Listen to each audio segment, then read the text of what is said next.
special product is called multiplying binomial and trinomial in the form the quantity of x plus y times the quantity of x squared minus xy plus y squared, and the other form is the quantity x minus y times the quantity x squared plus xy plus y squared. To start with, let us first focus on the first form. The first form is x plus y times the quantity x squared minus xy plus y squared. So to multiply this binomial and trinomial, we need to consider some important ideas. For us to be able to qualify if the binomial and trinomial are in the correct form, we should consider these steps to check if they are in consonance with one another. Our first term in the binomial is x. For us to check if the trinomial is fitted with this one, all we have to do is to square the first term.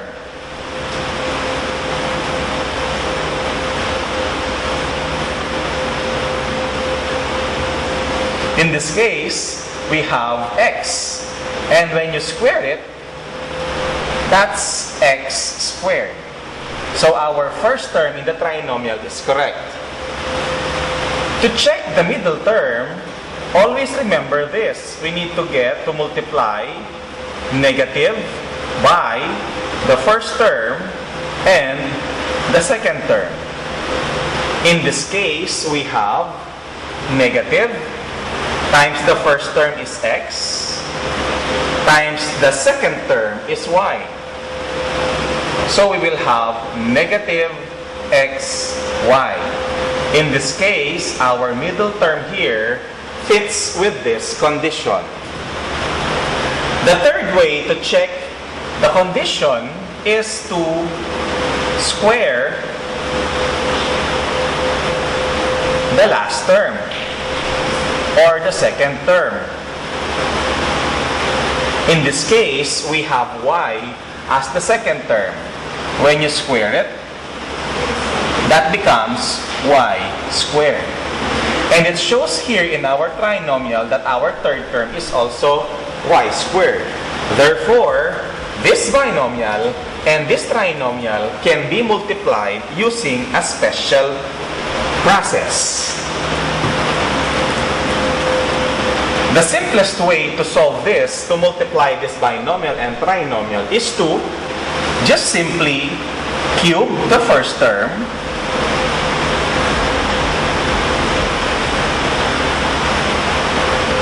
in this case we have x cube it, that becomes x cubed, and also we need to cube the second term. In this case we have y. When you cube it, that becomes y cubed. And since our operation here is addition, the final answer will be based from our answer. The answer here is x cubed plus y cubed. And that's the answer. Let's have the other example. The quantity of x plus 1, that's the binomial, multiplied by the trinomial, the quantity x squared minus x plus 1. Again, remember, we need to check the first three steps, the first three terms of the trinomial. Square the first term, that becomes x squared.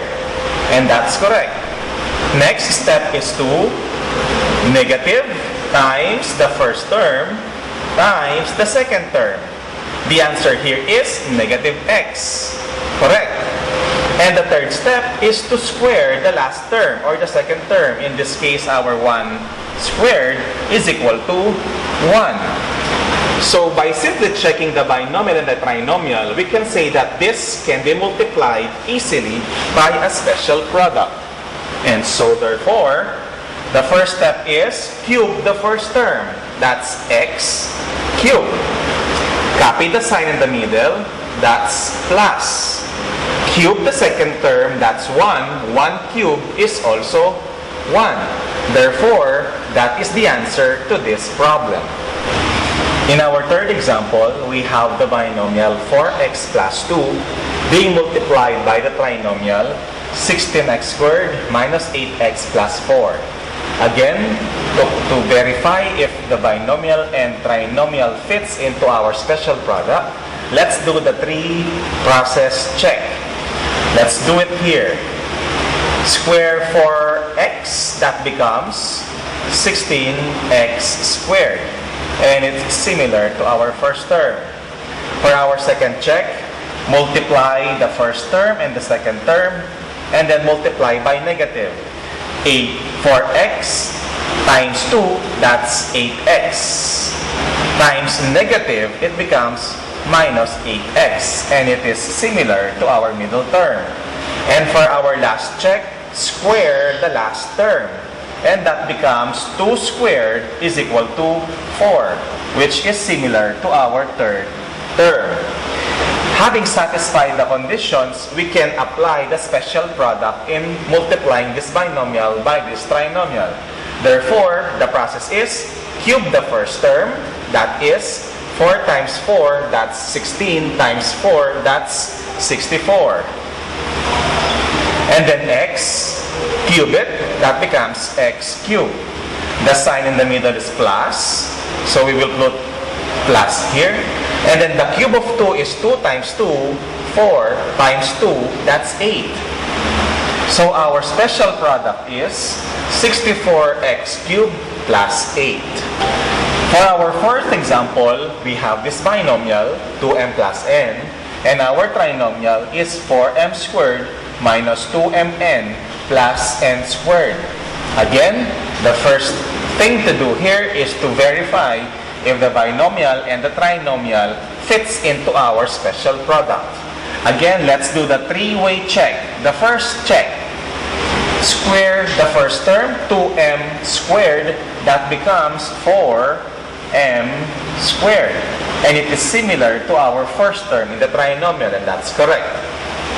For the second process of the check, multiply the two terms and then multiply by negative. 2m times n, that's 2mn. And then multiply by negative, that becomes minus, and it is similar to our middle term. And finally, square the last term, that becomes n squared. Again, it is similar to our third term. It simply means that by multiplying this binomial with this trinomial, we will be applying the special product. And to get that special product, we will just have to cube the first term plus cube the second term. In this case, the cube of 2m is 2 times 2, 4 times 2, 8. 8m cubed. Copy the sign in the middle, plus, and the cube of n is n cubed. So our special product for this binomial and trinomial is 8n cubed plus n cubed.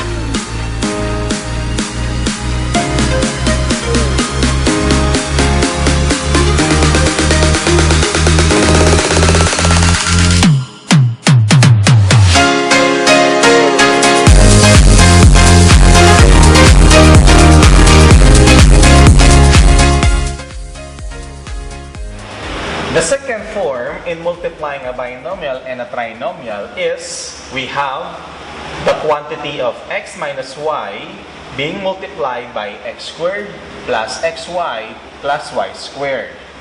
Again, similar to the first examples, having here as a positive and having this as negative, we will do the three-way process. Again, the three-way process to check whether the binomial and the trinomial fits into our special product.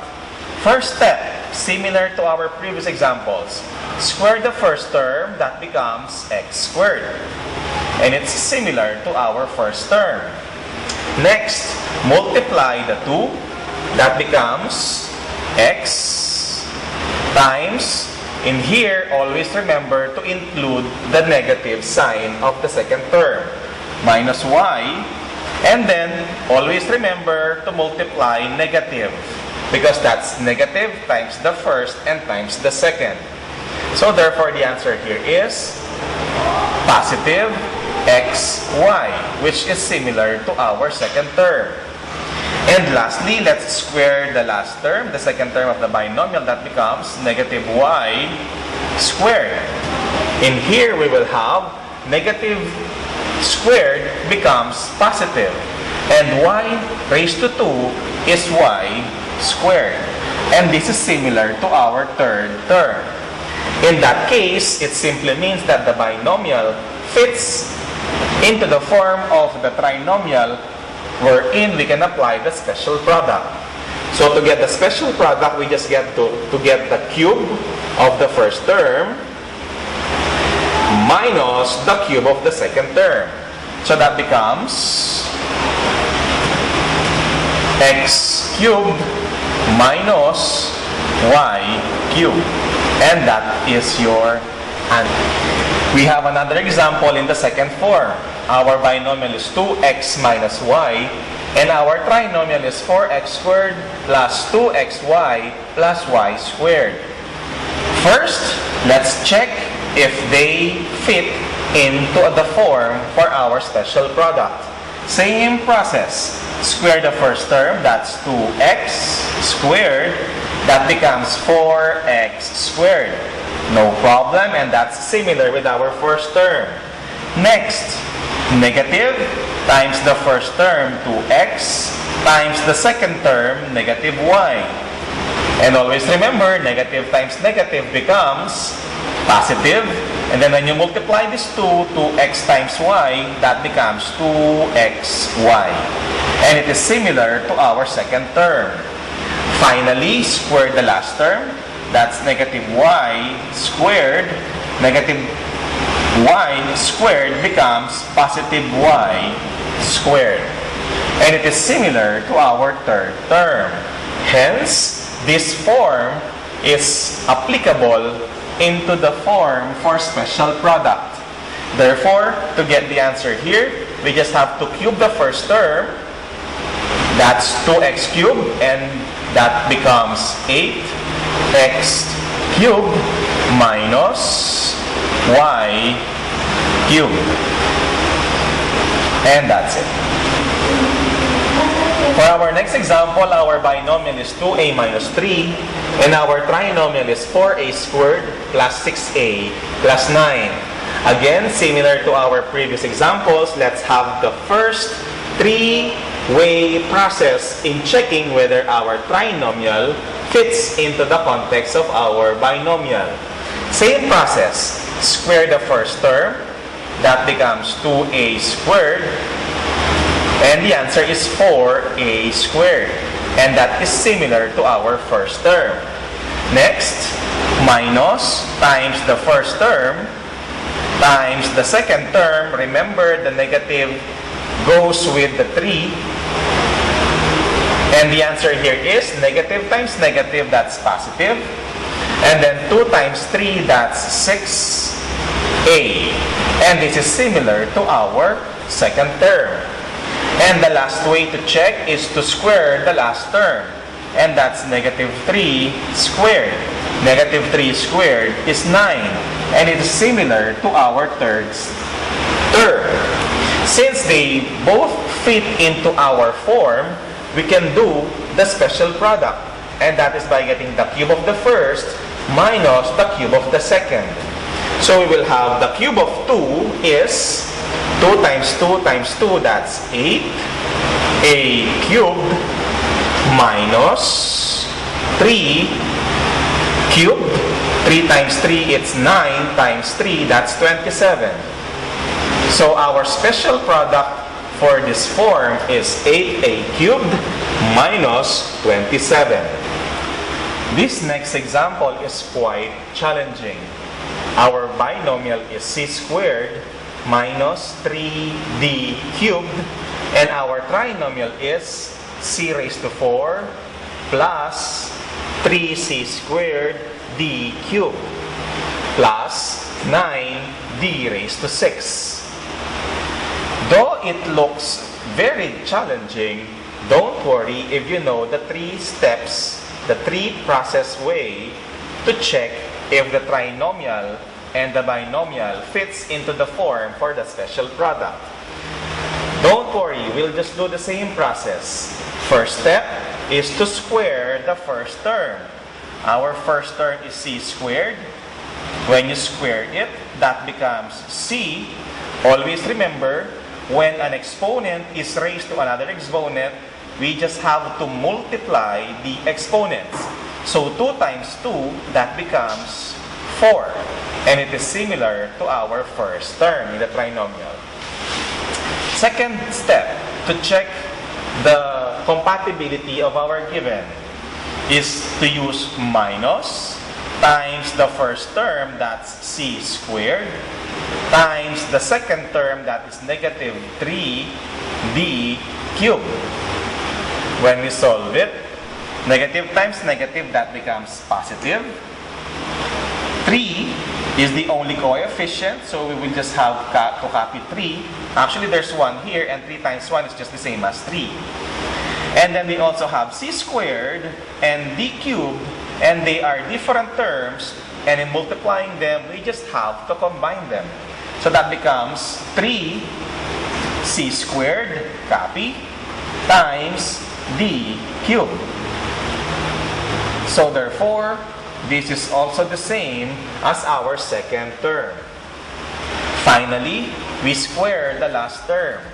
Our last term is negative 3d cubed squared.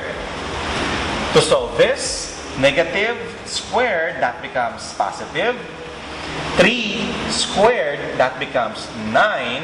And just like what I said a while ago, if an exponent is raised to another exponent, we just have to multiply these 2 exponents.